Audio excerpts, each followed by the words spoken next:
Hey guys, so my nephew, he recently just had his birthday and he did a little Pokemon theme.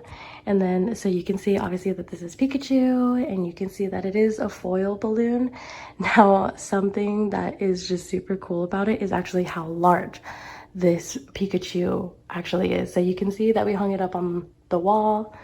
And when I back up, if you compare it to the wall, this is actually how big it is. So it's really huge. This is his little bed. And then he wanted Pikachu in the corner right there. And you can see how much of the corner it's actually taking up. But it's a lot of fun, especially when you're taking pictures. I think this Pikachu is actually taller than my nephew is. So it's just a cute, obviously cute for decor.